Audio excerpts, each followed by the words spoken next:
I'm going to give you a 3-minute warning.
See, I'm going to let Lisa's going to tell you where to sit.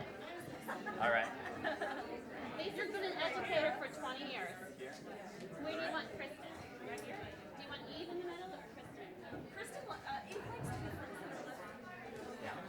Eve here? Kristen, you're right here? Okay. Oh, and I'm going to I can move this too. All right, we're going to get ready to get started. Does anyone need water?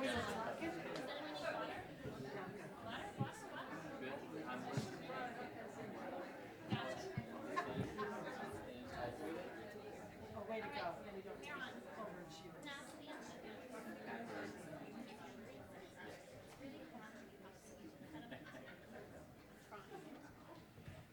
All right, welcome back.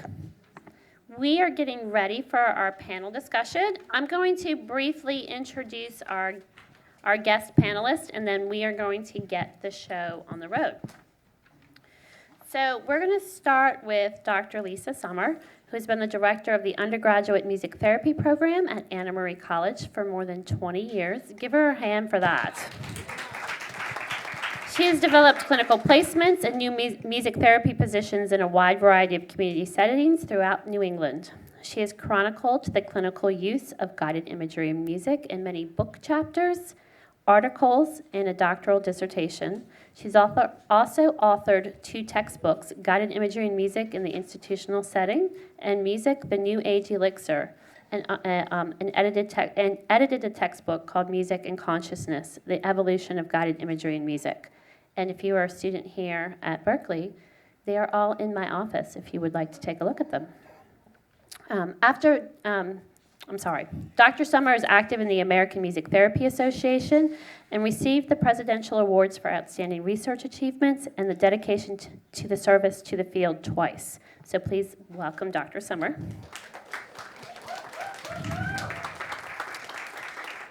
Mary Carla McDonald is a founding member of the Greater Boston Music Therapy, providing music therapy services, supervision, consultations, and professional wellness in the Greater Boston area. She is the music therapist on the UMass Memorial Hospital Palliative Care Team in Worcester. Did I say that right? Yeah. Wow, I'm getting there. And a senior lecturer and clinical supervisor at Lesley University. Please welcome Mary Carla McDonald. Miran Tevicki grew up in Serbia, and he studies music therapy here at Berkeley, with his principal instrument being the tamburica. I got it. And by the way, the first Berkeley student to study that instrument. It's the first time we've had the principal instrument here at Berkeley. He is currently completing his internship at the Community Music Center in Boston, mainly working in adult day health settings. Please welcome her on.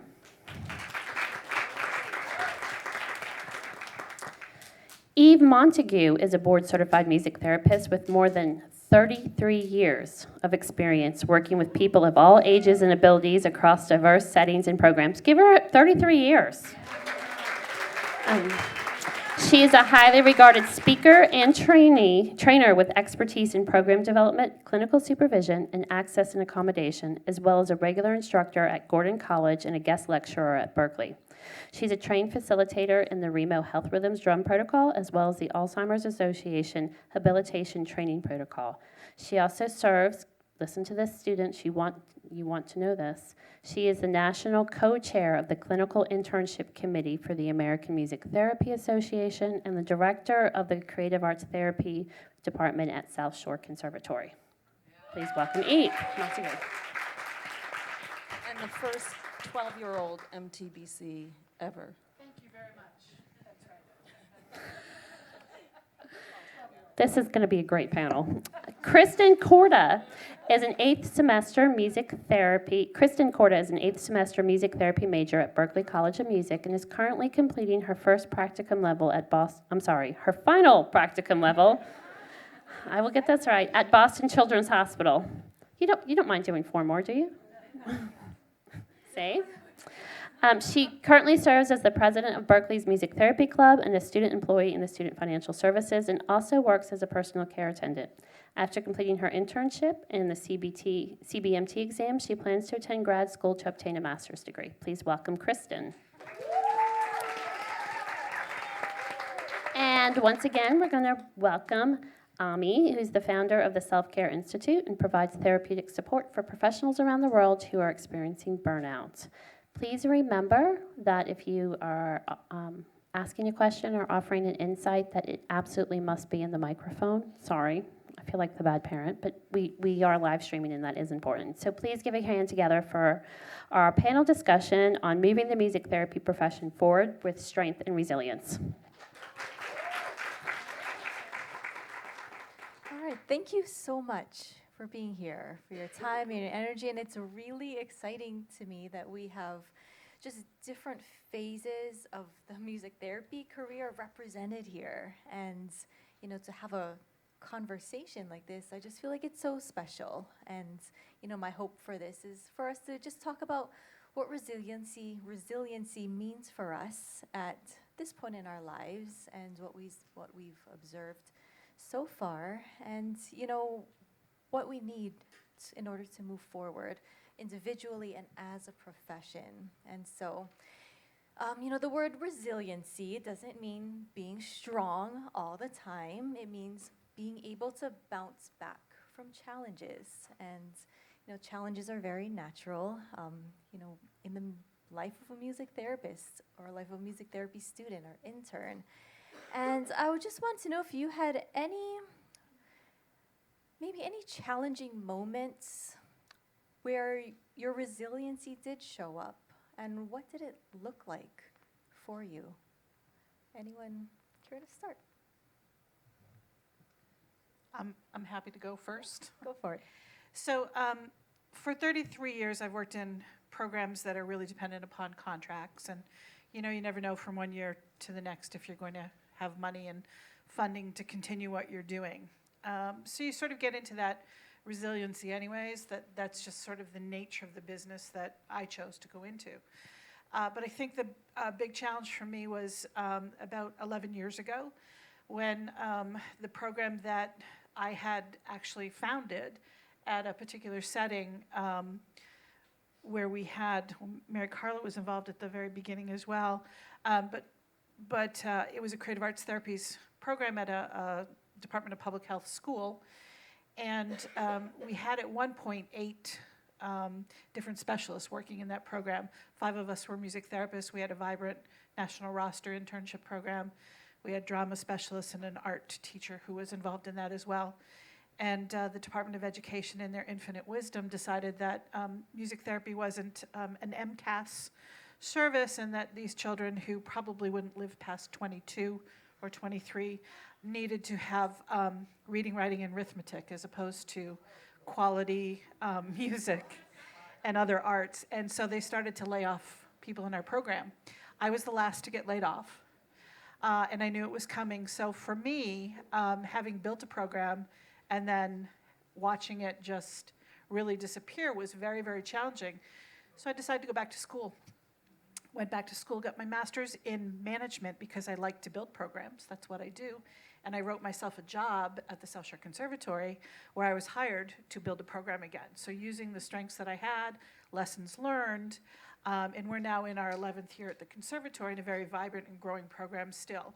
So it was sort of taking that, lemon and making lemonade, but using my skills and knowing I needed some other education under my belt. And so that was the piece for me that pushed me forward.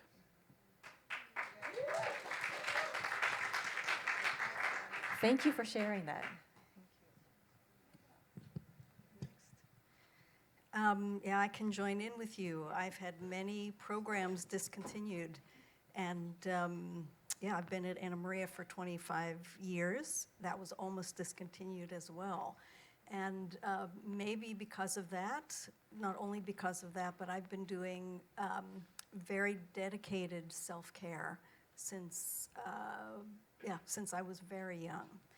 And so I think I want to talk about the experience in which I felt really bereft, because I'm really used to taking care of myself. But I was teaching in a school in Tennessee, and it was a very hostile environment for women. It was in the 1990s, and it was in the South. So many of my students were, it was just so hazardous for it was almost all female students. And it was an engineering school, so almost all of the faculty were male as well. So women were treated so badly and so obviously badly. And so I made a decision to file a charge against the school, a sex discrimination charge, and harassment against my students, many of my students. And that was really scary, but it was very clear to me that I wanted to fight that fight. And so what happened was then I was still employed at that school, and it was a very small town. So almost everybody, if not everybody, except for my family, hated me because I was so disruptive, and because the town was based on the college. Everyone was not in favor of me bringing up sex discrimination. So it was really difficult to stay in that. I made a decision to stay in that hostile environment and fight. So I tried to get support from outside me, but everywhere I went for support, it shut down. Like there was a women's organization, and the women's organization wouldn't let me speak about sexual discrimination against women. They made new policy about me that I couldn't speak at their meetings. So everywhere I went, so I was so bereft. It was so difficult, and there was so much hostility, but I chose to stay there. And I was so vulnerable and so sensitive that it was even hard for me to listen to music. Because when I would pull back within myself, almost any music was too stimulating or too harsh for me. So although I was really used to taking care of myself, I had to go even deeper. It was like I had lots of techniques, but at that time, it pushed me to do something new. And I think, as I'm sharing it, it has to do with that we always have something resilient inside us. It's just a question of how deeply we have to go to find it. And I've been thinking today about the issue of slowing down. For me, self-care is really the crucial idea, is about slowing down. And sometimes, no matter how much you slow down, you think you're so slow. But there's even more slowness that you need to learn. And so I think that it always has to do with doing something new, that taking care of yourself is always about looking freshly at how you're taking care of yourself and always making that change, always searching deeper and deeper for what's resilient inside you. Yeah, I love that. And especially that concept of slowness. Like sometimes we think we physically slow down, but really it's what's up here too, and trying to slow that down too, and have those two things match up. And it can be so hard to find that. Yeah, thank you. I think I'll tag on to the self-care piece. When you mentioned resilience is sort of about bouncing back, well, it's taken me years to realize that I don't bounce and that I have a really different pace. And so the essence of my self-care has been about slowing down, going inside, and figuring out who I am and how I work. And for me, having to develop resilience came from not the external environments, because I got to work in fabulous places, but from the internal hostility that I didn't even recognize was there. And a lot of that was about my relationship with music. And so I had to really say, what is it worth, this relationship with music and this path that I'm on? So slowing down and really saying, if I'm going to continue with this, I have to stop burning myself out all the time, and I have to figure out, what is my pace? How do I work? How do I function? And I actually took myself back. I call it my music rehab.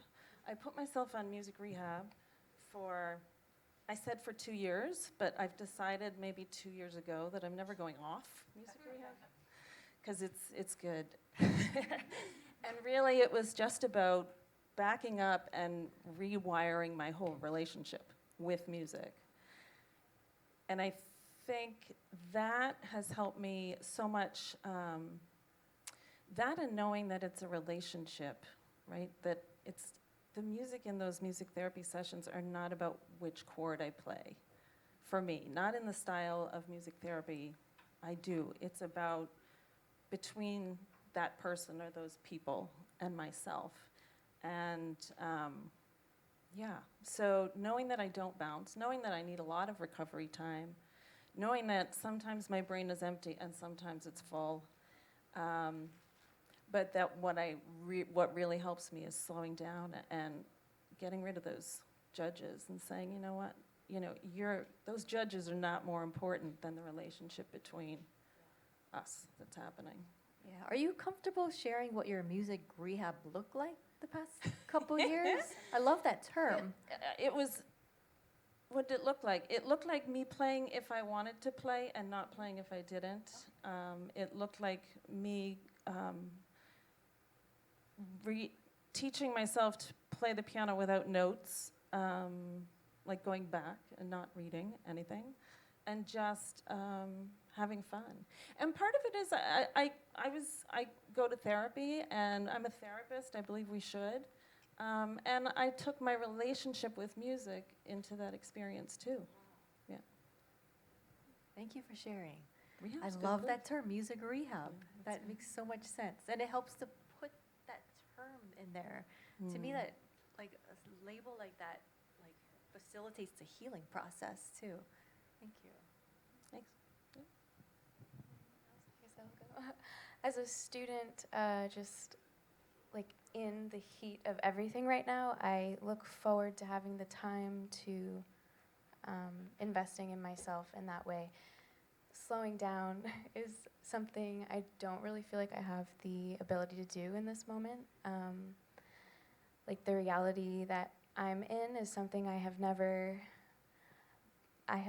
experienced before, and I think a lot of us, like our major is so wonderful. Our professors give us so much useful information, but we forget that a lot of us are coming from our safe space where we had someone, nudging us to feed ourselves or even take a shower.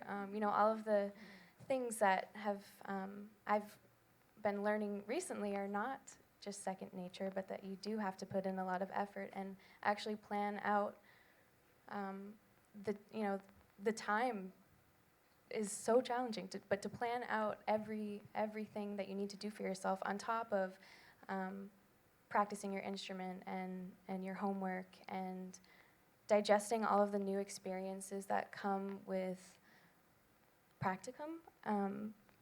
When you were speaking about your experience, I have to say I'm really inspired by your strength. I can relate to, the feeling of being alone in your community. And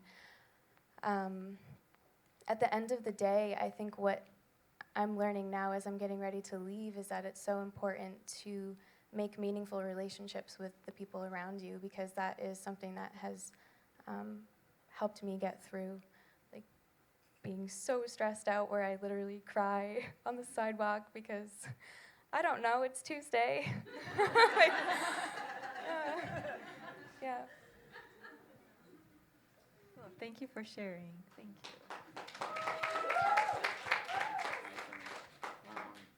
I was thinking, is it working? Let's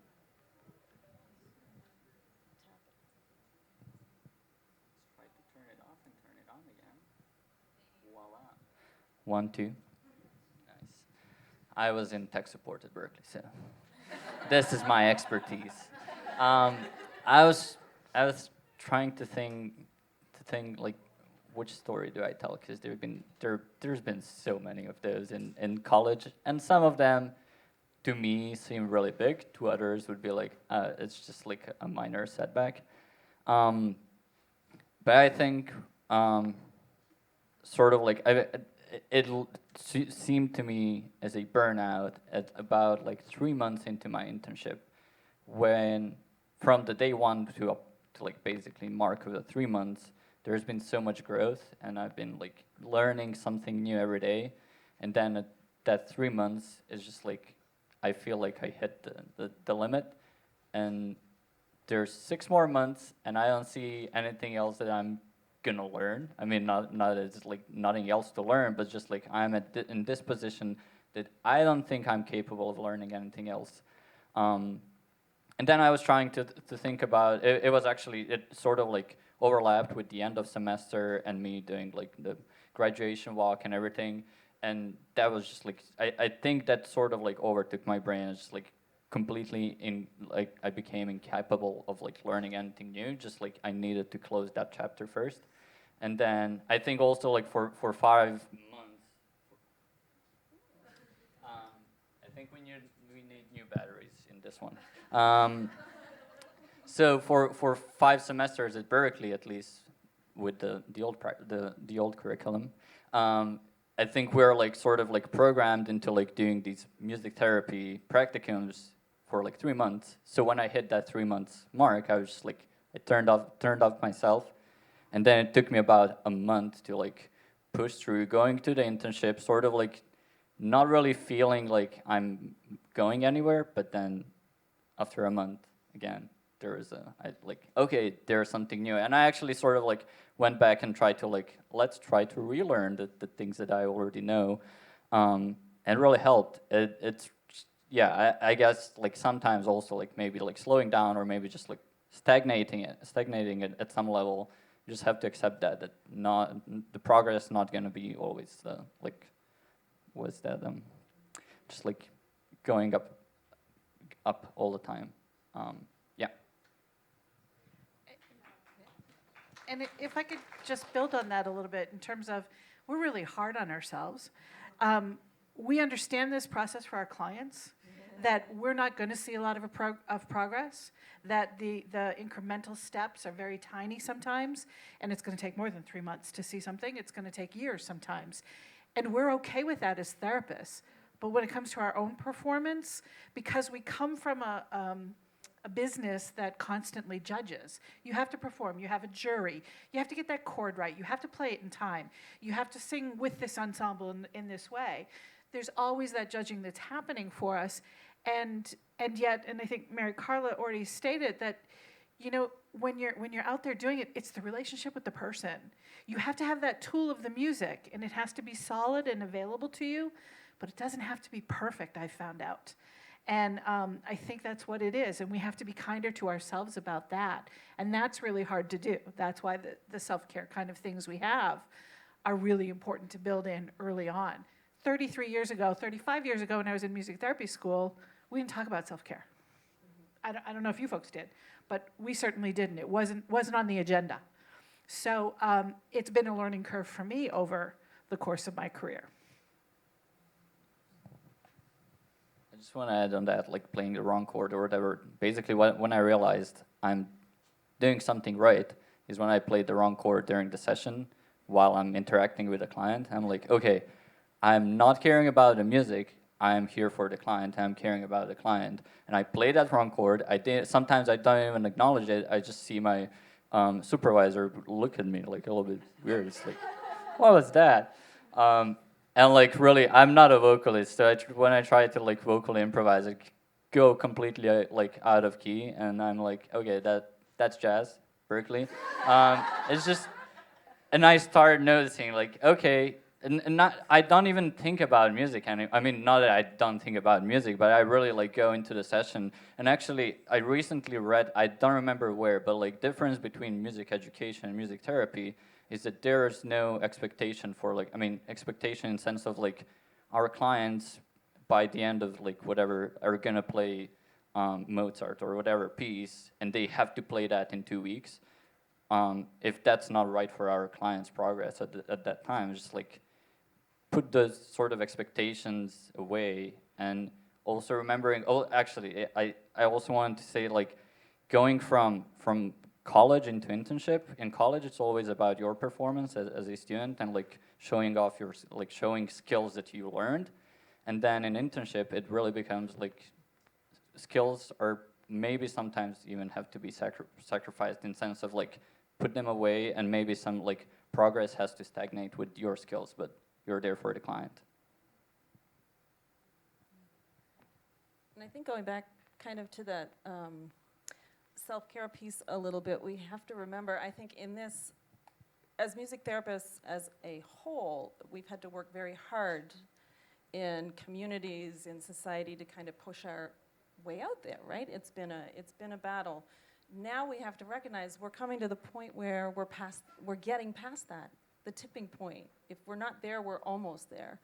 And we have to stop and take stock of that and acknowledge that and say, hey, it doesn't have to hurt anymore to be doing this. And we have to remember, because when we're out there also, yes, we're ambassadors for the field, and that's extremely important. We have to be professional. We have to do our best. But I am going to say that I have never killed anyone yet. Yet. I have never killed anyone yet with my music therapy. And the other thing that's even more sacrilegious to hear for music therapists is that there has never been a person on this earth die from not receiving music therapy. We have to remember that too. We have to put our work in context. And it's beautiful and it's powerful. But if we're killing ourselves over it, that does not make sense. Beautifully put. Thank you for saying that. And you know, this thought of, and I like how you're acknowledging the tipping point here. Like I see that happening too. It's part of all the work that I'm doing here. And you know, we think about the music therapy profession moving forward. What do you think music therapists need support with? Or how can we better support the music therapists out there? Actually, can I start about doing it in school? Yeah. Yeah, so I think because I come from the era where self-care wasn't even spoken about at all, and I think that over the years I've had to justify why is self-care important. And for me, it has to do with the idea of that we're not just musicians, we're not a community of musicians becoming better and better on our instrument. We also have the skill of being a therapist. And so more and more central to my curriculum has been the skill of empathy. So I call empathy an emotional skill. And if empathy is an emotional skill that needs developed, just like improvisation, just like learning the songs that elderly people want to hear, then we need to have a curriculum in order to teach empathy. We need to understand what the ingredients of empathy are and help our students achieve them. So, for example, at Anna Maria, pre-practicum is always with elderly clients.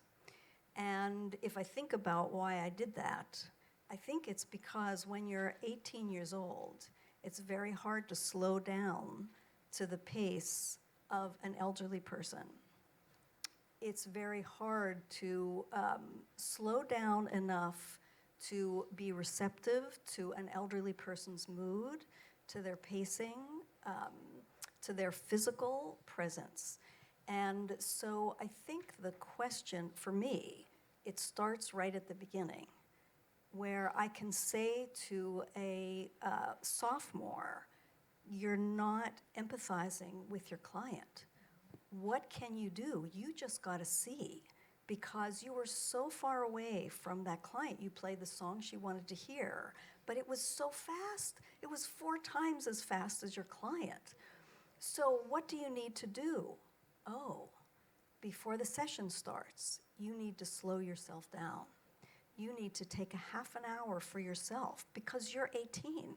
You're not 85 years old, but you have to be able to empathize with an 85-year-old person. And I like your difference between empathy and compassion, because I think almost every sophomore already has compassion, already, from their grandparents, from loving elderly people, but to slow down and empathize. So if you think about that, there is the skill of emotional empathy. What that means is that it's like a muscle that we have to practice. And the answer to that is self-care. The answer to that is being able to slow down, get closer to yourself, be genuine, and want and feel that you want to make a connection, an emotional connection with someone. So I think that has to be there from the very beginning of our education. We don't have a curriculum yet. I think that's what you're helping us with. I feel so overwhelmed today. Like, my brain is just spinning, because I just have been focused on self-care, but not with a bigger picture of a curriculum. For me, self-care has to do so much with emotions. And the emotional, I always tie it to empathy. So I think that the first thing is that it has to be in the curriculum. It has to be tied with something that's called a skill, or it's a skill in itself. And then you have to build upon it up through internship. So, for example, I think we need to require self-care. So I think it needs to be an assignment, and it needs to be considered and graded. So at Anna Maria, for internship, students are required to do 5 days a week of self-care during internship. The 3 days of internship have to be with music, and the other 2 days are free, any kind of self-care. And that's reported. And not the contents, but how you felt before, how you felt during, and how you felt after, and the effects of it. So, and in the senior year, there's a teaching about that, about slowing down. Exercises like, today, 20 times, you need to stop and pay attention to how you're feeling.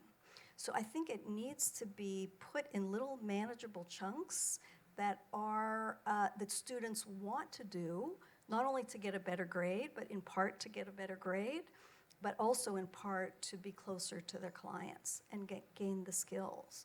So I think we need to have that, and then it needs to be like an internship when all the students get together to talk about their day.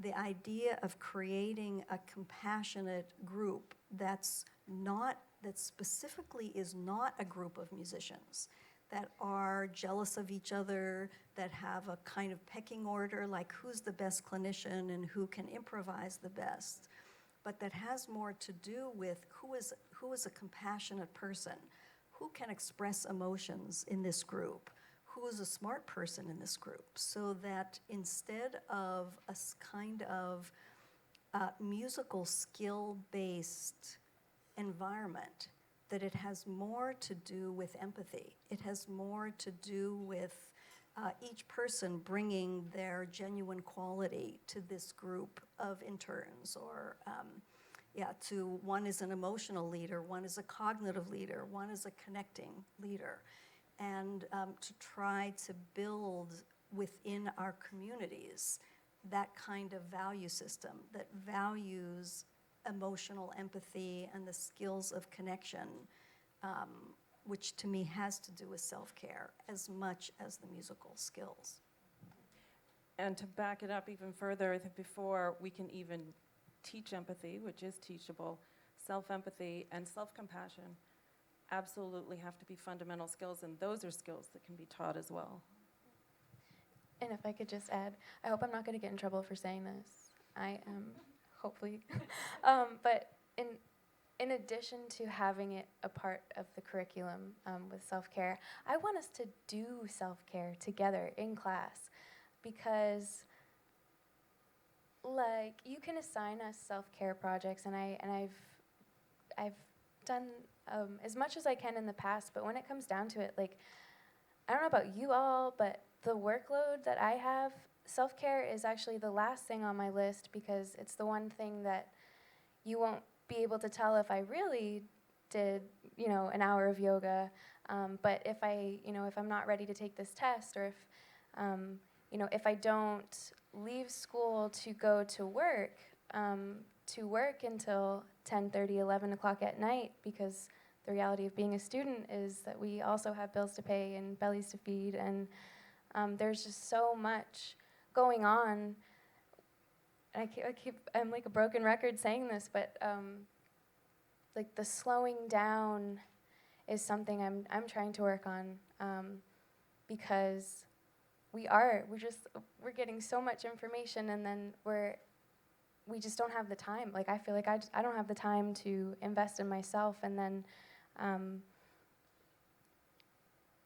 so I want us to do more self-care together, but I think it's tough, because there are gaps in the system. There are gaps, and I think it was designed with the best of intentions, but now that we're all able to reflect and see how it's really working for all of us, I don't think I've ever felt so crazy. I don't think I've ever felt like I was in a situation where I didn't have control over my emotions. I was in the psychiatric practicum last semester, and we do what we can, but at the end of the day, we're still taking all of that home, but we can't really spend enough time reflecting and doing what we need to do to process, because we have a 9 a.m. class, or midterms. It's very challenging. So, And I agree with you guys. I think it has to be incorporated into what we do in the classroom, but it's also, self-care isn't something that we do. It's a way of it's how I view myself in the world. It's how I make my choices. So by adding a whole bunch of stuff on a list that I have to get to the gym, or I have to do this, or I have to do this, that's not going to help me with my self-care. It's just going to make me feel worse when I don't get it done. So self-care has to be how I make the choices, how I sit there, and if I get a B or a C or whatever, how I talk to myself afterwards, or who are the people that I'm going to put myself with, or what is the music that I'm going to listen to when I get in the car. All those choices that don't take time, but consciousness. I think, too, beyond sort of the academic walls and the internship walls, we need to, and if we're truly at that tipping point, we need to build allies, greater allies in the greater community with people across all professions, because self-care is not unique to us. It's for everyone, but we've got to build those allies. And, very concretely, because I'm a very concrete person, we've got to start generating then that research that says this is what it is, and going to that educational piece now for others. Because when you get into a work environment, and especially if you're in places like a hospital where it's fast-paced and you're moving, and or you're going into school and you're from one session to another, if the greater culture and community isn't understanding some of the things that we need to do, with and for our clients and for ourselves, then it's going to be still that uphill battle. So we have to build allies in this kind of area. And there are plenty of people who are doing self-care.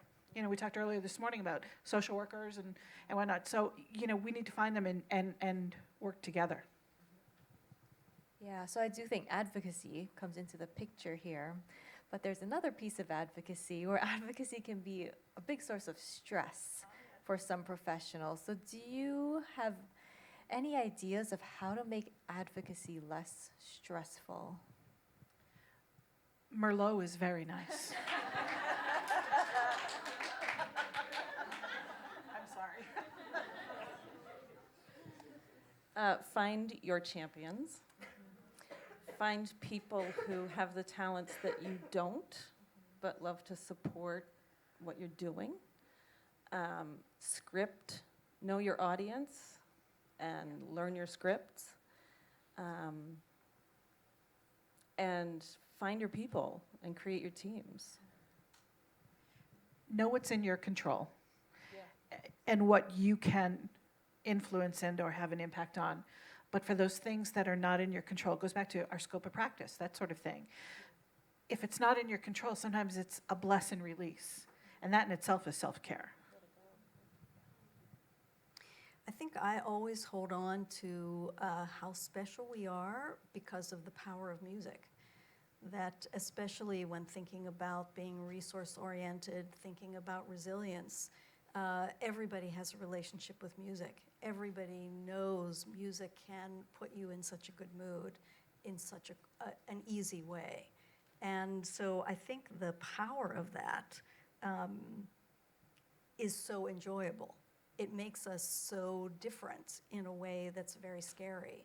But I think in a way of centering on the power of music always gives me, like somebody earlier today said, music is so much greater than ourselves. It's so incredibly powerful.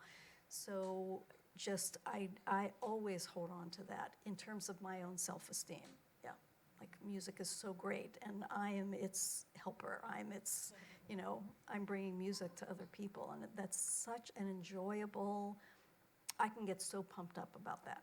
I think that's the point.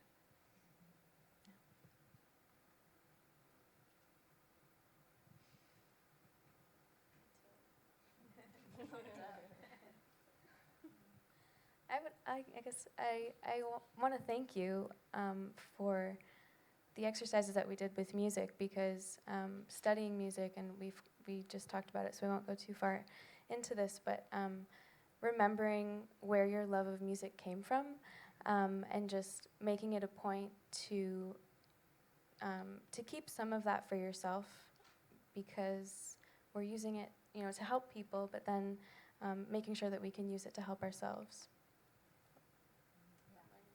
You're welcome.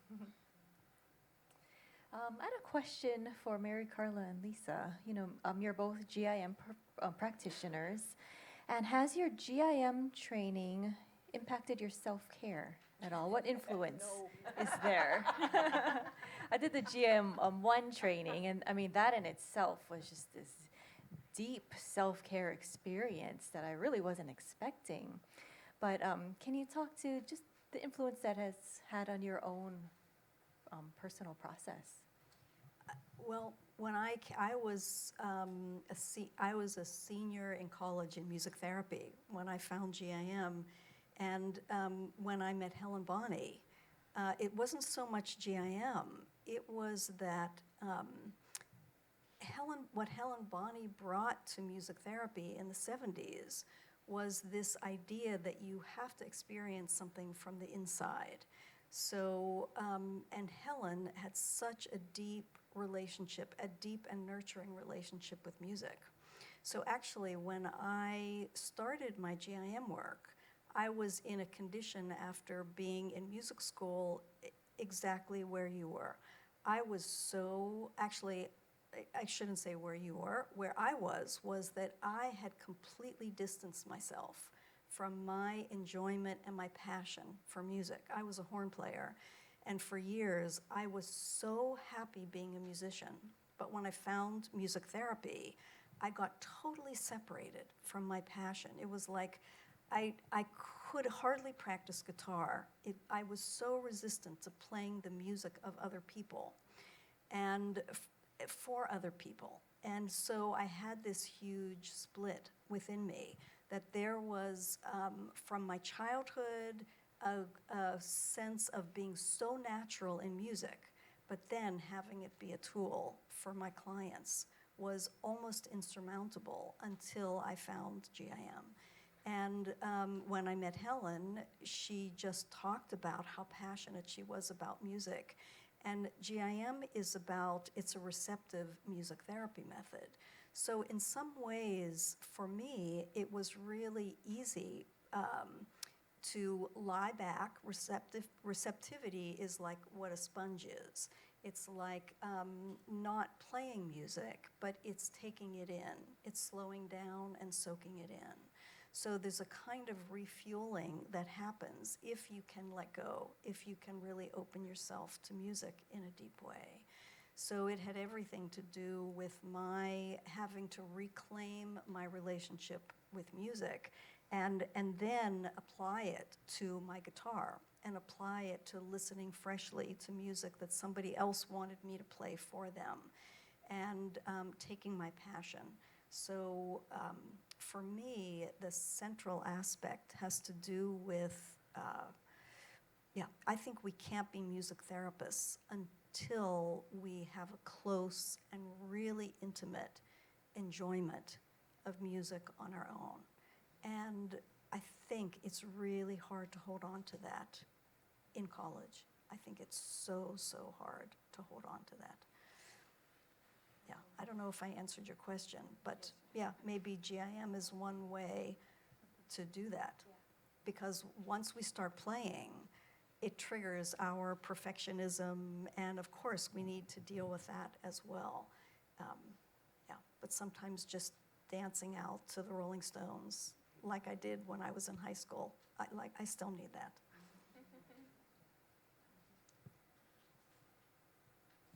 Yes. I just want to piggyback off of that we need music for our enjoyment. About 2 weeks ago, actually, I started doing it not really. I mean, I don't know. It's just started listening to some songs that I've listened to in high school, and then I was like, I've never tried to play this, so let me try to play this. And then I pulled up the chords, and then I played, butchered it, but I played the song and felt some sort of sense of accomplishment just playing through the song and really sort of I don't know what it was. I didn't really go really deep into it, but bringing up the memories and just playing those playing that music that I like, even just for, if it's just one song and in between the sessions or whatever, it would happen to me a lot that there would be something in a session that would remind me of some song, and I would just have that song in my head, and I needed to hear. And I think you said that you cannot listen to music in between sessions or whatever. Might have not been you, I don't know. But anyways, I need to hear that song then, and if I have to hear it as soon as possible, I hear it and I'm done. I'm recharged. I hear my song, whatever, and I'm recharged. I mean, that's just something that works for me. If anyone wants to try playing some of your favorite songs. I'm pretty sure it's gonna work. Yeah, and it's good to know your own needs in that way, and to feel that inkling of I need to hear this right now, and that sense of, I don't know, almost warmth that it brings in, our satisfaction. Okay, exhale. Yeah. Thanks for sharing that. Yeah. Any questions from our audience? Yes. Oh, we need.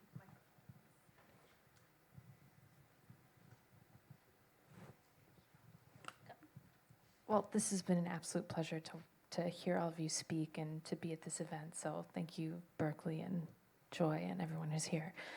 So I guess this question is kind of based on my own experience. And I'm just curious to hear candidly about your experience with this. I feel like it took me a very long time. I'm not sure how to say this eloquently. It took me a very long time to understand what self-care is for me and what self-care is not, and that self-care is not homework or like a moral obligation or like some pinnacle that I need to attain, but it's actually just this thing that feels good or does good to do. And I'm wondering if you've had that experience. I feel like as a student, I really craved the person to say to me, you know, it's okay. Like, it's not just a bubble bath or like painting your nails. It's just what you want, right? And I would love to hear just professionally, personally, like, if you had that moment, like, what was the click for you? Like, what's the thing that passed you over that threshold from like overly trying to self-care to just embodying self-care? I think it's age. I agree. Right? Some of it is. I think some of it is. Age and therapy and the right medication. But I think, too, it's permission. I think what you said, it's finally being able to say, I don't want to do that right now. What I want to do is eat a tub of ice cream. In that moment, or when now, I'm not stuck in having to eat the ice cream. That's when it's not self-care anymore. But if I want to eat the ice cream, I'm going to eat the ice cream. And I'm going to pay attention to myself doing it. Or if I want to do nothing, I have to listen to myself. Yes. Is there a reason I want to do nothing, and is it valid? And I'll do nothing. So I think that permission has been so key in finally getting a handle on the self-care thing. I think for me too was that it was okay to say no to things. And when that light bulb went off in my head, and I'm going to say maybe 20 years ago, I felt like the weight of the world, because as music therapists, we can help everyone, we can solve every problem, we will save you. No, we're not doing that. That's not happening for us, right? And so I again, I go back to, for me, having very concrete things in front of me. I look at my scope of practice and I go, I don't do that. I personally don't work with people who have mental health challenges. So I'm not going to say, sure, I can come out and do that. And it was okay for me to say that. And I had something that validated my saying it at first. But now I can make those choices and I can say, I can't do that. I don't want to do that. I'm not able to do that. And it's any of those things. And it's really powerful. It is really powerful. That was so big for me when I finally said, I don't do that. I don't have to do that. Right. I don't have to fill in every single blank to be a music therapist. And that was so freeing. That was really. I love that you're bringing up the issue that, what I'm saying is that we have to create a curriculum, and that means assignments. And then that means it's a kind of catch-22, because once you make it an assignment, then it's an external imperative. And it's a catch-22 because the whole idea of self-care is to be able to feel your own impulse for self-care. So it can't just be a kind of behavioral. I mean, you can do it in a behavioral way, you can do it in a cognitive way, but I think that for me, the key is to slow down enough to be able to feel the impulse for self-care and enjoy when you feel the impulse. And then, as you're all saying, have the choice. Sometimes ice cream is an unhealthy choice, and sometimes it could be exactly healthy self-care. So I think it really has to do with the impulse, and I think it comes from I think a humanistic perspective, is that we all have that within us, and we have that within us as children. That when our parents are fighting, we have a kind of impulse, like to go outside or to take care of it and to take care of ourselves. So when there's chaos in our childhood, we have some kind of natural self-care impulse. it's just, sorry, I'm having a memory about a client who told me that the only place that he felt he could be by himself was to go outside in the backyard and sit in a tree. And that there was always chaos in his house, and that's what he did as a child, was to go out and he sat in the tree and he would think nothing and do nothing. He would just stare and be in nature, but it was the time that he felt the most like himself, the most genuine. But then he would hear his mother call, like, "Come for dinner," and his world would crash. And so he could never, it was so hard for him to feel that self-care impulse. He couldn't hold on to it. So I think that the idea that we all have that from early childhood, we have a kind of impulse for self-care, for self-enjoyment, for being simple, for not thinking, for just being ourselves. But the question is how to uncover that. And for every person, I think it's so different.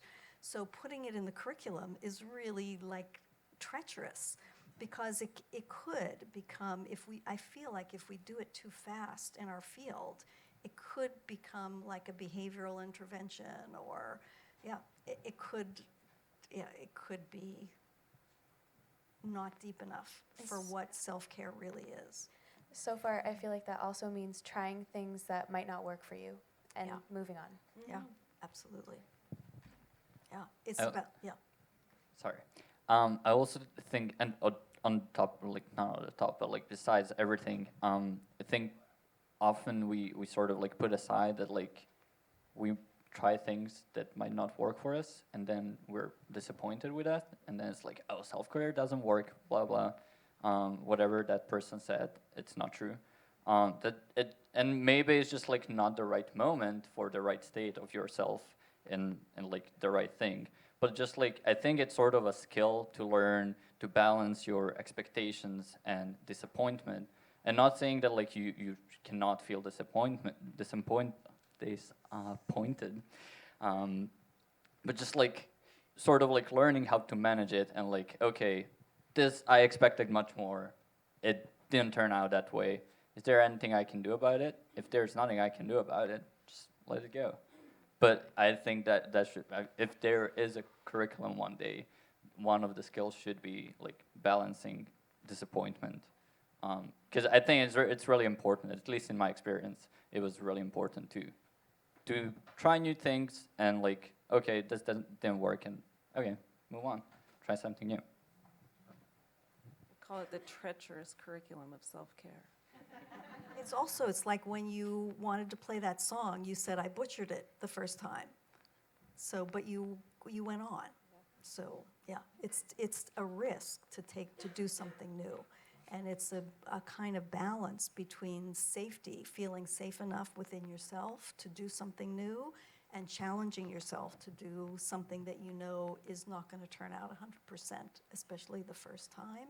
And then also getting guidance for how to do it. Is it because I did it wrong, or can I try it another way? Can you help me? Bringing some playfulness to it. So I'm going to ask a question, and it's kind of directed to to students in a way, is that I also of the generation where self-care was not part of the curriculum. And also of the generation of music therapists that we were expected to know how to work with every population in every situation and be phenomenal at it, right? And even today, one of the challenges of the undergrad curriculum is that we pack more and more and more and more in with less and less and less and less time. But part of it is to expose students to the possibilities. It's to give them an entry into the profession and to figure it out. But then you have the challenge of perfectionism and expectations and high expectations, and anyone in this room can answer this. So I guess my question as being an educator and a supervisor is how do we encourage students to let it go, where your best might be a B, and that's okay. And it might be that, you know what, I'm working with this population, and I tell students all the time, I don't work with autism. Not that I couldn't, but I suck at it in the sense that I could do it, but not the same way someone else could do it because it's not my passion, and that's okay. But how do we balance that? Because we see as educators and supervisors, we see so often there's a difference between not trying and there's a difference between not putting in effort. But there's also a difference in when you're expecting to be A's all the time and 100% A's all the time, and being able to say that B or that C is a representation of the best I can give at the moment, and that is good enough. And we learn that from experience, right? We get to the point where we're burnt out and we don't care or whatever. But how do we embed that with students in this perfection?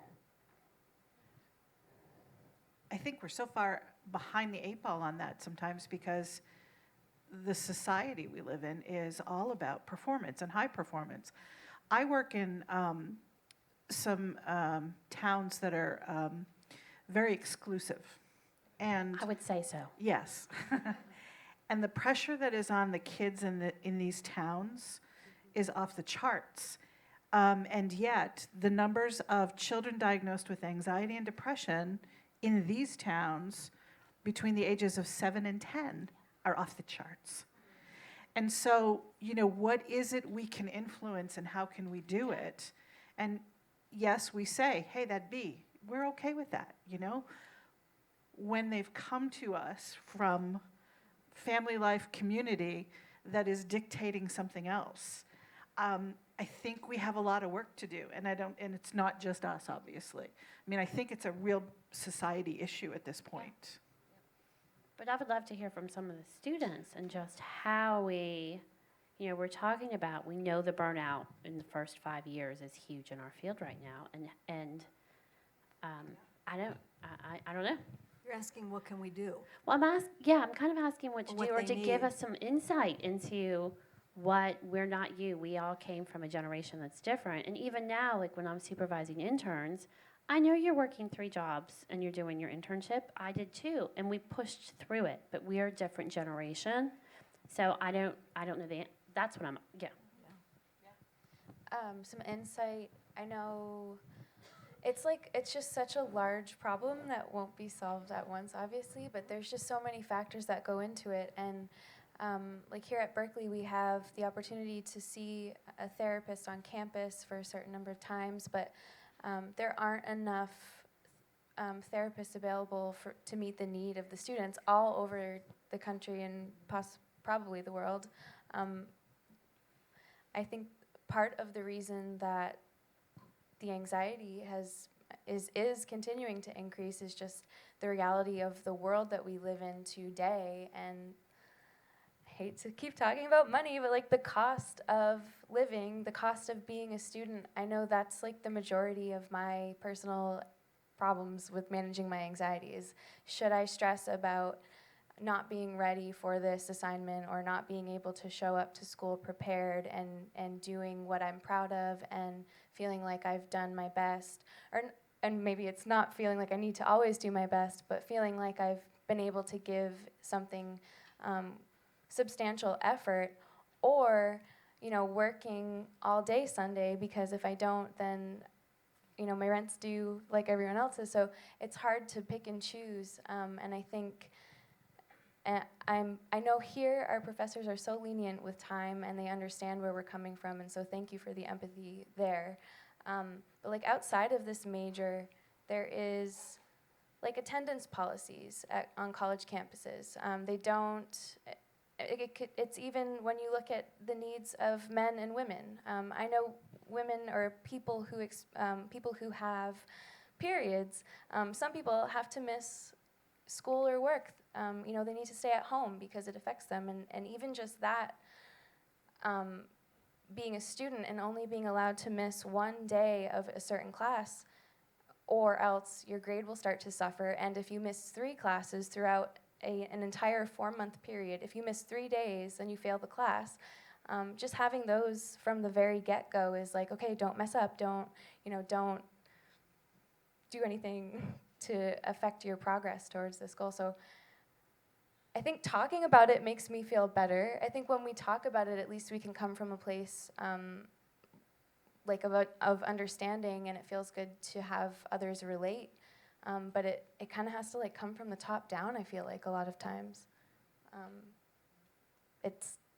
it is what it is. And the top down varies where you are. I mean, that's, you know, I work for somebody. I am an employer, if you like, because I hire people, you know, so folks need to be on time.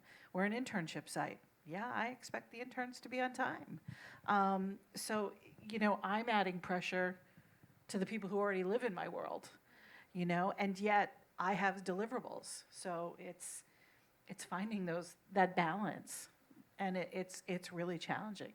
I think talking about it is huge, because we didn't talk about this years ago. Right. Just do your job. Go. I liked what you said, Kristen, about how it comes from the top down. And I also think it comes from the bottom up. I talk about this a lot with my personal therapist, and she says, kind of joking, but she also says kind of not joking, that she thinks students who get straight A's should be evaluated because a lot of times there's something going on that they're funneling and feel the need to perform, what you were saying, to get A's in everything, and then that's not healthy oftentimes. And so I struggled a lot with feeling that I couldn't give 100% in every area of my life, and so then something would get 70 and I would feel guilt over that. And what I'm trying to do more is to be more conscientious ahead of time in deciding where that energy is going to be split up. So instead of it just kind of happening and being like, okay, this week, this is really important, this test, so that means I'm going to do a little less work than I normally would in this class, and try to feel okay about that and know it's a choice that I'm making for my mental health, and so that I can give more energy to the things that are more important to me, as opposed to reacting more to my environment and then maybe being really bummed that I wasn't able to give more to something I would have liked to. So I do think it comes from our surroundings, but it's also something that I think I try to take time ahead of time, like on the weekend, to look at my week and plan out what is important to me for my value system, and to try to spend my time accordingly.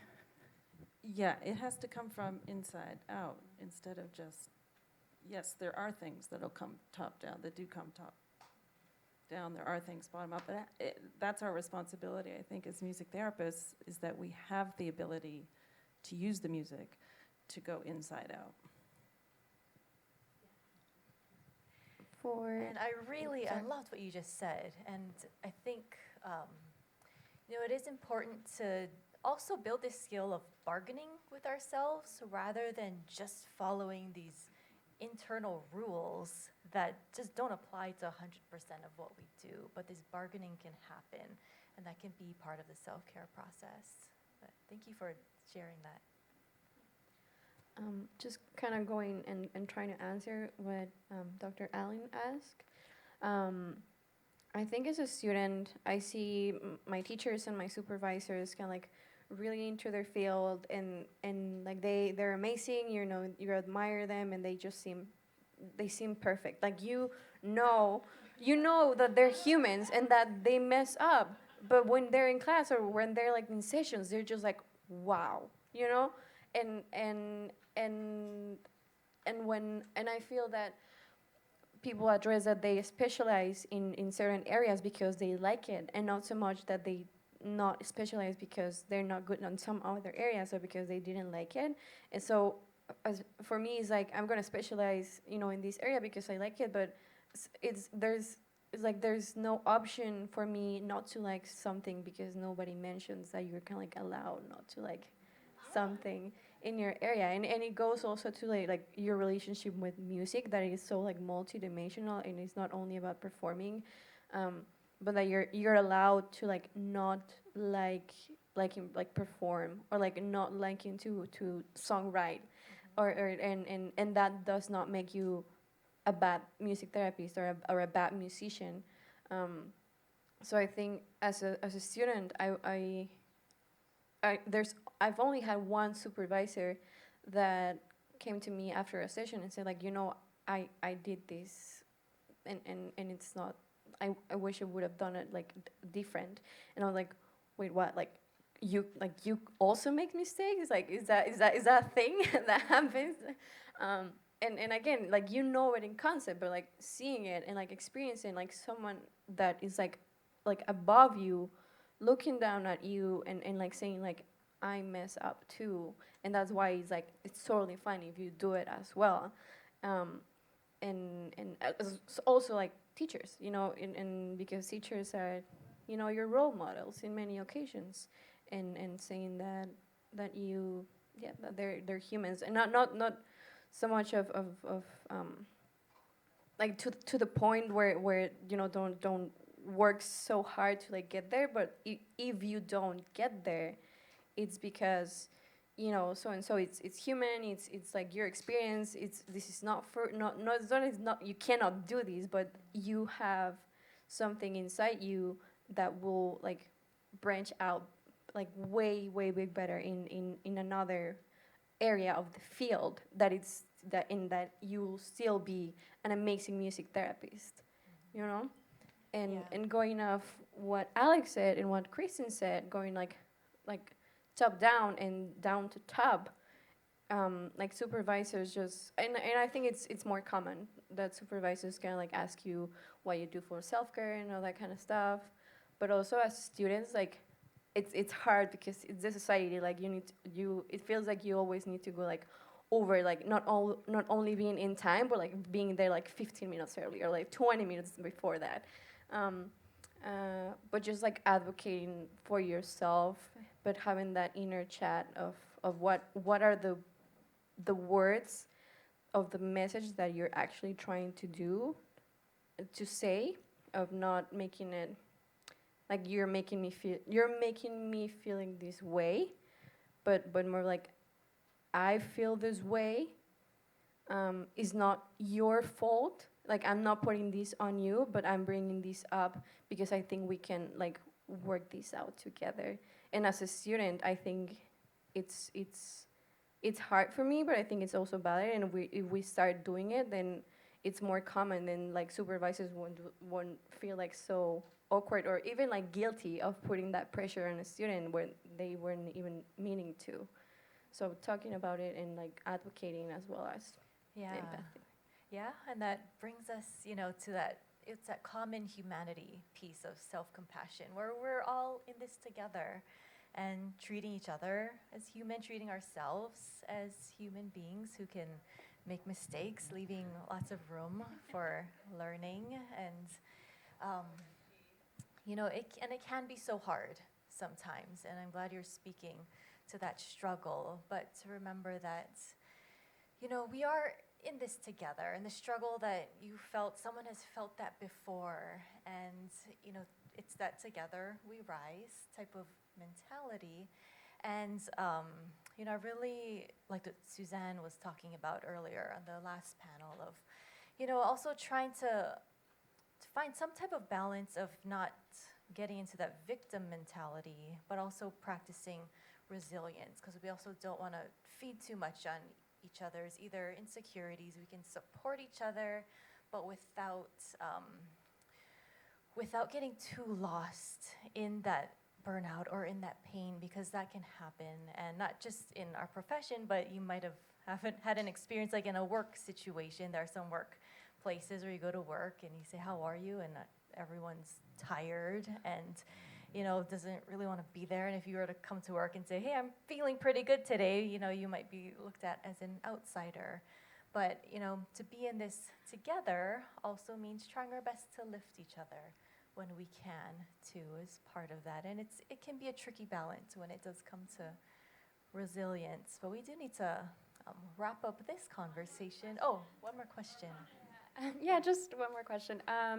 So just as a student, we're talking about prioritizing and being at Berkeley. I know we're all aware of how heavy the course load can be, and I think it's an additional challenge when you are so passionate about everything and choosing what to sacrifice. And sometimes acknowledging that not everybody has the option to sacrifice, whether that's cultural pressure to get the grades. Like we're kind of mentioning, yeah, like getting a B or a C is the best that I can offer right now, but when that's not an option, due to your background, due to your struggle, due to whatever your story is, or financially that's not an option because, oh, if I get a C, I will lose my scholarship and I won't be able to come to this school anymore. And I think that's just, yeah, acknowledging the student struggle, and it's not really even playing victim, it's just the reality, and it's, yeah,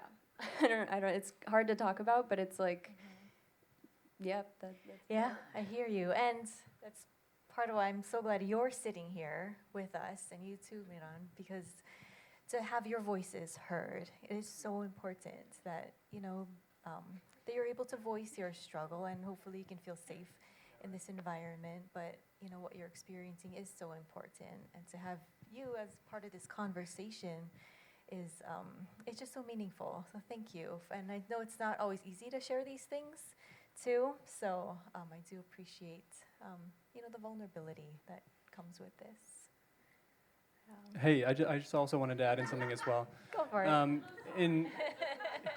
In having the nature of symposia and getting together as a group, it really is an amazing opportunity to share comparative experience. And a lot of that does come from sort of idealizing the gap that exists between folks who have had experience in the field and students who are now entering. And I think when coming back to that comparative experience, it relies on understanding broad concepts like self-care and like resilience. And imparting those concepts is not necessarily something that, in having conversations with students, we have trouble understanding. And I find that through our time, just in the music therapy club and having these discussions with students, they often know what feels good. They often know what makes them feel good, and they know how to access that. But it's in terms of like Ali's saying, understanding the pressures that come from an external place that affect your ability to be open about those self-care practices, the ability to be open about saying, this is the best I can offer, and understanding that having that be your best effort, or having that be the top game that you can bring, is deserving of some sort of reconciliation through grade or through scholarship. So I think that when students are encountered with that idea of receiving a B because it's the effort that they put in or because of the work that they can give that day, it doesn't necessarily align with the mentality of coming up and saying, well, I showed up and I really presented. And having these conversations with students, the majority of them, and of course it's not 100%, but the majority of them desperately want to be present and desperately want to give their A plus 100%, and a majority of them believe that they do. So shifting the conversation from imparting those broad concepts can be helpful, I think, in finding the actual tools and the actual resources for students. And from our position now, as I finish internship, I have a full-time schedule that doesn't include necessarily the 4 hours I spend commuting, which works for me because I've identified things in my own self-care and my own practice, identifying my own tools outside of the broad concept, which I find gets lost a lot of times with students and even young professionals. So I think going forward from a student perspective, as we talked about, not necessarily opening discussion on topics of concepts, but opening the discussion on tools and resources that we can access today. Yes, yeah, that's a huge deal. And so for all you students who are here today, thank you for showing up and being here and learning about this. Yeah, super quickly. Last question or comment. Sorry, I know. It's an important conversation. I will say that I've always, for the most part, felt like I could communicate with my music therapy professors and supervisors when I'm struggling and need extra time or whatever. However, I think there are some other professors at Berkeley that don't really realize that we're on average taking 8 to 10 classes, and especially as music therapy students, we have a whole other extra workload with our practicums and such. And I also want to mention, I don't know if any other students would agree with this, but have you ever called the counseling center and said, hey, I would really love to schedule an appointment, and they say, yeah, the next appointment is a month and a half from now. And the only time you can get an appointment is if you're in an actual crisis mode. And then in that case, they're trying to send you to a hospital. So, which sometimes is necessary, but like, trying to just ship you off to the next thing because they don't have the resources to handle it. And I also know friends that have waited in line for the crisis counselor. There are 3 people ahead of them for the crisis counselor, So I don't know. I know that there's something that we can do, but I'm not sure, because I know the college only has a certain number of resources, but I do think that it's pretty unacceptable that Berkeley is still at this place where people are really waiting that long for therapy. I'm going to respond to that and say that, it is Mental Health Awareness Week, and I do want to encourage us to continue this dialogue, the students and what have you, particularly when we have Thursday meetings at 1 o'clock, and happy to be a part of that if it doesn't interfere with club activities. We have a larger problem. It's not just Berkeley, and I know it's easy to say it's Berkeley, Berkeley, Berkeley, because this is our community. It's a larger issue with mental health. Go try to find a counselor today, because I've been trying to find one for a family member. It's a 2.5-month wait list for an intake appointment and up to a 6-month wait list to be seen. It's not, and that is calling at least 14 different places in the Boston area. And it's not just Berkeley, it's not just Boston, it's nationwide. And here's the other kicker. I'm lucky that I have insurance that covers mental health. That is it. So I say that not because I'm making an excuse for Berkeley or for anyone else. What I'm saying is that these conversations need to happen when it comes to mental health, because it's so often we want a quick fix, and so often we wait, we don't take care of our health now, and then when it is in crisis for some, and I'll get emotional, sorry, it's too late. And so it's having those conversations now, and it's being part of a community that we're lucky that we have support, but it also means that you have to continue these conversations because, part of the reason why Berkeley doesn't have is there's not enough counselors. They try to hire, they lose them in 3 months. It's burnout. Burnout is real. Burnout in the physician community is real. Burnout in the nurses, and the social workers, and the music therapists. It's real. And so I don't want to bring anyone down, but I think that it is about dialogue, and it's open the box and saying that how do we be part of a bigger solution, and how do we, as an educator, as a supervisor, as a mom, as a friend, as a caregiver, where's my voice in this? Where am I in that? And the same thing, I encourage all of you to do that as well. Can I say one more thing? We are going to say one more thing, but before you say one more thing, I'm going to say if anyone needs to stand up, take a break, that's okay. And unfortunately for me, she's going to lead us through self-care after this. Yeah. So one more exercise, but go ahead, But Kristen. I think to kind of bring this all together, and hearing everyone's stories up here, and just being someone that is very fresh in the field, we do.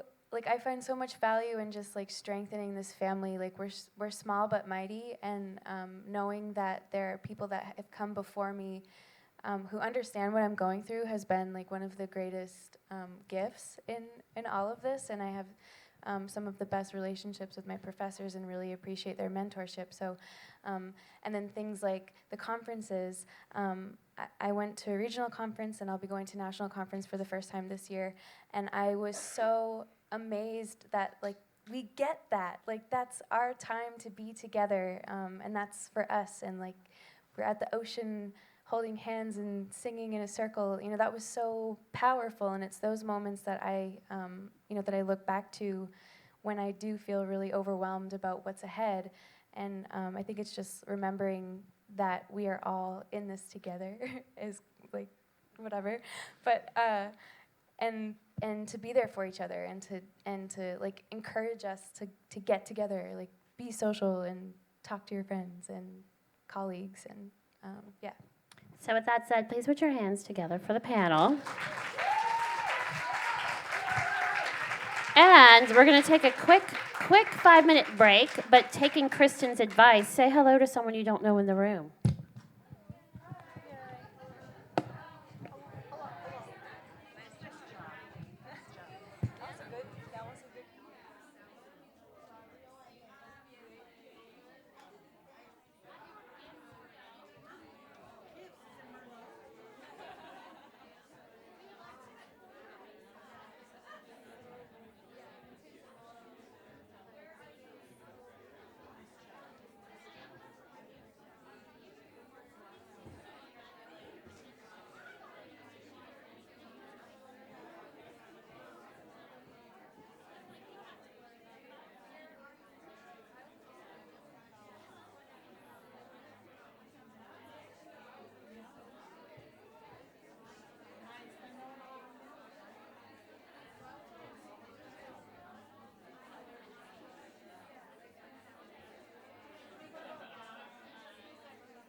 what is your biggest takeaway?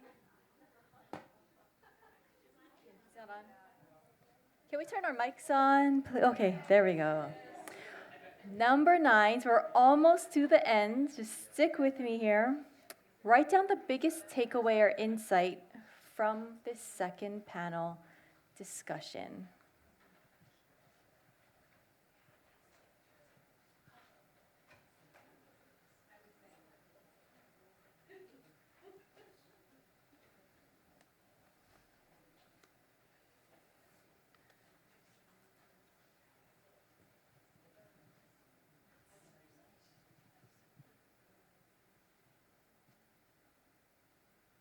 And then we have just one more self-care experience after this to end our day.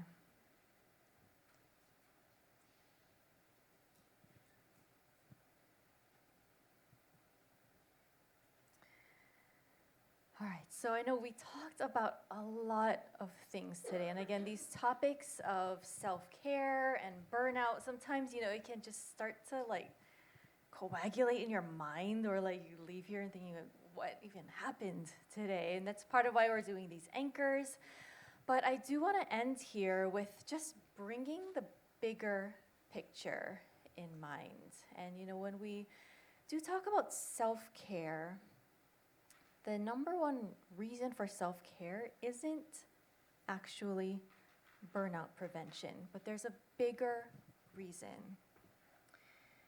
And it's what I call your true purpose of self-care. This is the bigger picture of why self-care is important to you. And this is something that goes beyond burnout prevention. So again, I was mentioning this earlier, but self-care, it impacts our ability to feel happiness and joy, to feel present in our own lives, to do our best with whatever time we have on this earth or the gifts that we're given, to have more energy to experience life. What I'd like you to think about right now is, what is your true purpose for self-care? So again, this is something that's beyond burnout prevention. We're not practicing self-care just to not burn out. We're trying to practice self-care for a bigger reason. What is that reason for you at this time in your life? Now, your true purpose of self-care will change with time, but what is it right now? So your true purpose for self-care will be your number 10 on your anchor, on your self-care anchor sheet.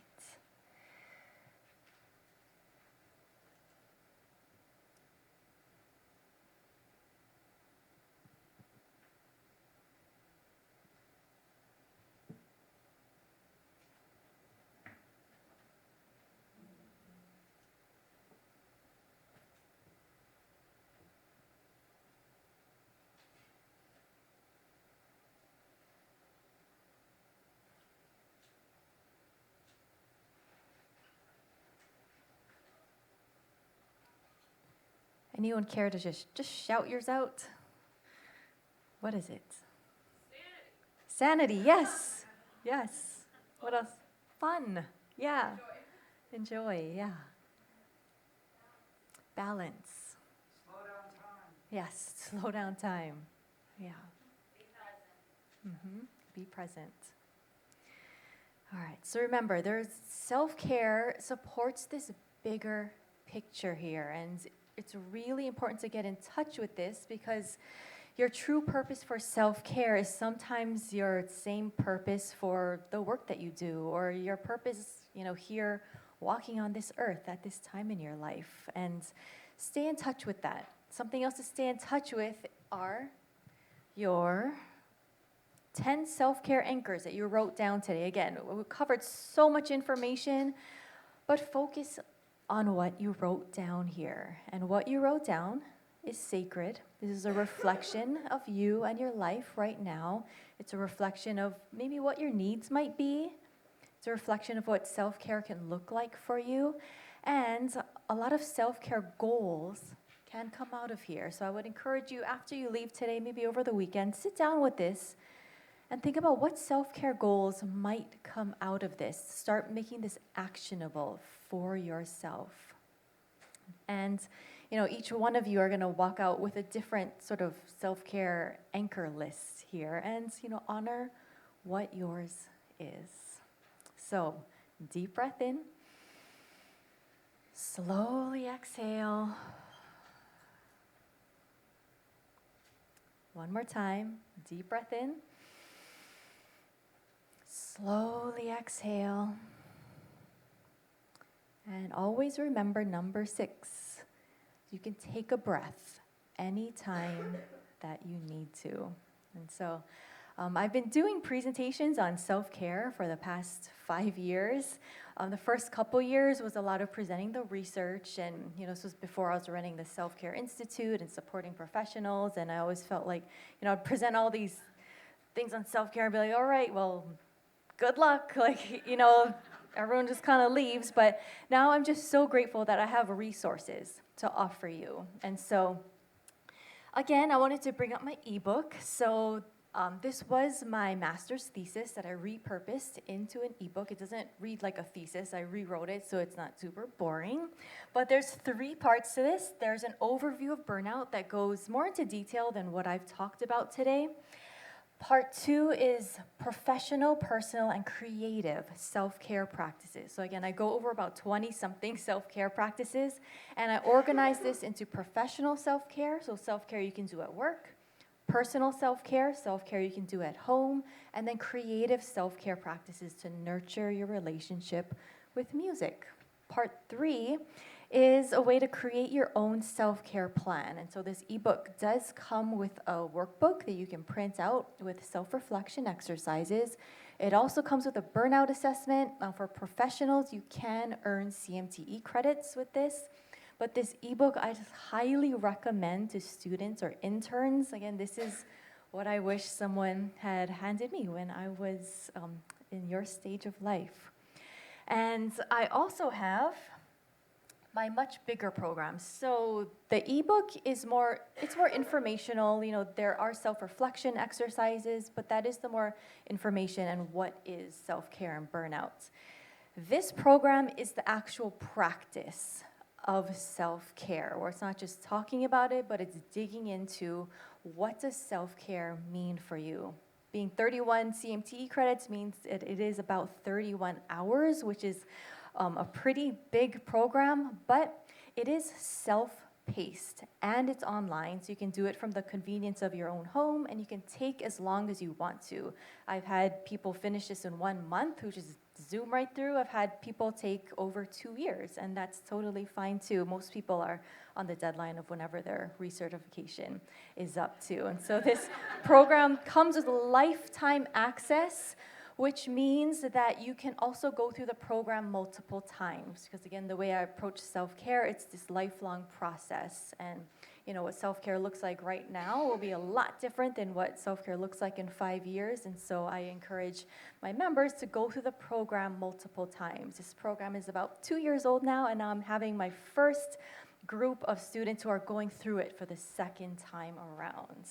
And so I just want to give a quick overview of the program. Now, regardless of whether or not you join, what's most important to me is that you know that this exists in case you need it now or in the future. And also, just a description of this program will give you an overview of what a study of self-care can look like. So I have 8 modules in the program, and let's go through these one at a time pretty quickly. So our first module just sets up a safe space for self-care. There's a lot of deep reflection that happens here, and we can't really do that without feeling safe.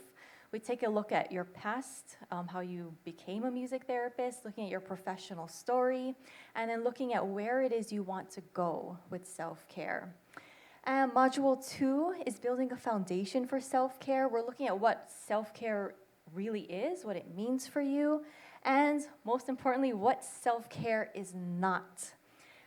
I'll help you build your self-care support team, and then in module 2, we work on morning self-care practices for starting the day right.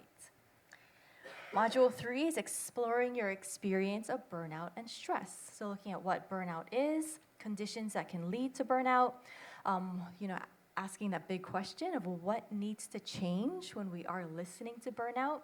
And then also in Module 3, we go through evening self-care and putting together an evening self-care routine. And then Module 4 it's really the heart of the program, and it's looking at the origins of our self-care values. So a lot of the times the way we practice self-care comes from these internal rules that we've learned from either our parents or grandparents or society, and maybe these rules are just outdated and not really working for us anymore. And we need to reconfigure that a lot of times. So it's taking a look at our current self-care values, how we're perceiving self-care, and then redefining these values. And then also redefining your parameters for success with these new self-care values. So this is where a lot of the change happens, because we can't really change our behavior if we're not changing our beliefs first. Then Module 5 looks at self-care at work. So how to practice self-care at work, managing your workload. This includes time management, looking at who you are at work, your work environment, and then using compassion as a self-care tool. Module 6 is self-care at home, looking at self-care for your body, your mind, your emotions, your spirit, time management at home, and then relationships and self-compassion. Our last two modules are my favorite: restorative self-care. We're looking at energy management, forgiveness, acceptance and letting go, meditation, and gratitude. And then lastly, Module 8 looks at how to make self-care a lifestyle, making self-care a habit, sustaining self-care, creating a new approach to work-life balance, and then, of course, finding fulfillment and harmony in your life and in your work. And so the way this program works, we have these 8 modules. Each module has 6 recorded video lessons that can be watched at any time. Each module also contains a guided meditation, a self-reflection exercise, and a self-care assignment. I also have office hours. I have one 90-minute office hour a month for 4 months for all new members. And then I also do bonus calls for all alumni or people who are still going through the program. And I have a meditation library that's part of the program. Some meditations are paired with certain exercises in the program, and then some are just for your own relaxation and enjoyment. And so this program, again, it includes lifetime access, office hour calls, access to a private members-only support community, unlimited access to my meditation library, and 31 CMTE units. It's really important, there are no deadlines with this program. It is self-paced. There are no extra travel fees you need to pay for, and once you join, you're a member for life. So you can go through this program multiple times in different recertification cycles. And so I only open enrollment twice a year because I like to get a group of members in at a time. I just closed enrollment about 2 weeks ago, but I am opening enrollment for anyone here or anyone who's listening on the live stream in case you do want to join, because I don't want to walk away from you here after giving you all this information and sending you off on your own. So if you do want to join, I am going to open up enrollment just for you for a few days. And this is a private enrollment link that you can use. So it's selfcareinstitute.com/enroll224. So on my public website, enrollment is closed. You won't find enrollment here, but if you did want to sign up, make sure you go here before Tuesday at midnight because office hours start on Wednesday. And now if you have any questions, you're welcome to email me. My email is ami, A-M-I, @selfcareinstitute.com. With all that said, take a deep breath in. Gently exhale.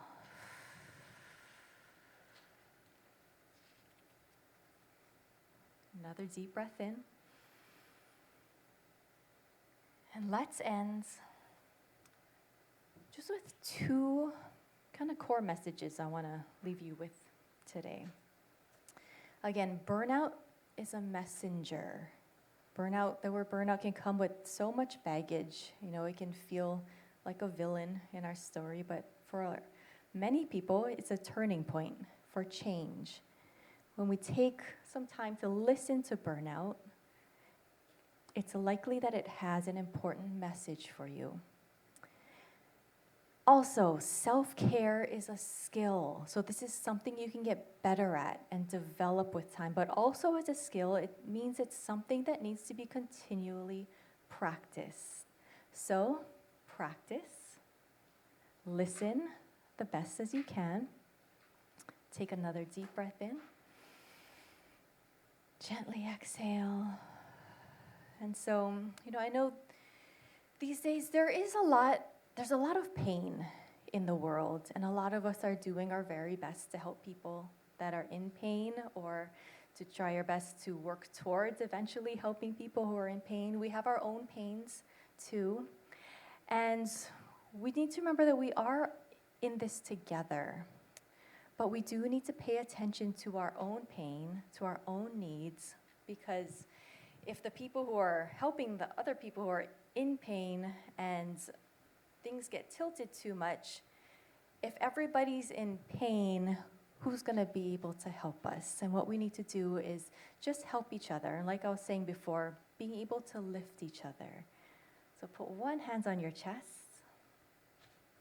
Take a deep breath in. Gently exhale and bring it back to that self-care anchor number 1. That's thank you for being here. So first, thank yourself for being here. You can close your eyes just for a minute. Thanking yourself for being here means thanking yourself for showing up. Remember that just learning about self-care is practicing self-care. Feel your body breathe, knowing that you're alive at this time. You're a human being worthy of kindness and compassion.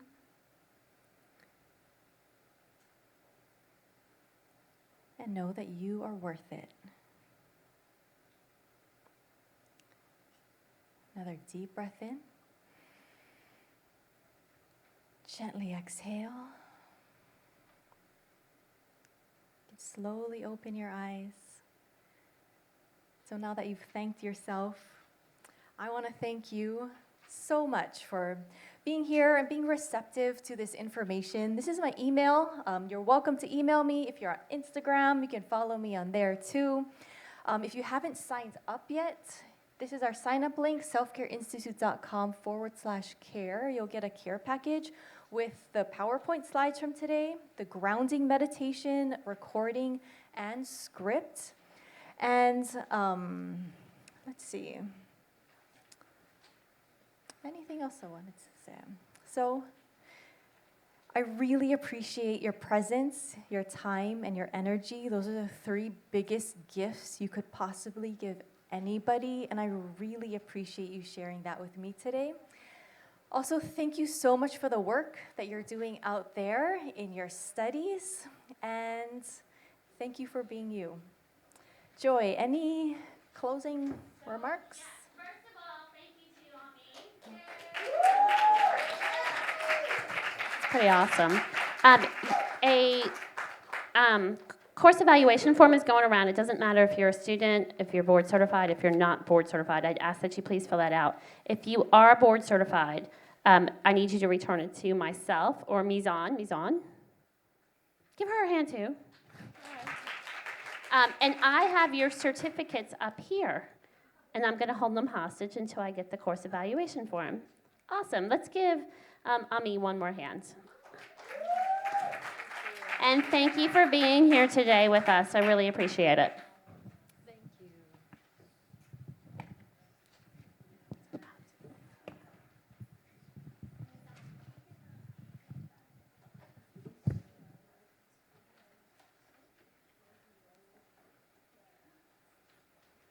I'm sorry we ran out of time for questions. If anyone has a question, I'll hang out for a little bit. If you want to come up and chat, I'd be happy to.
going so far?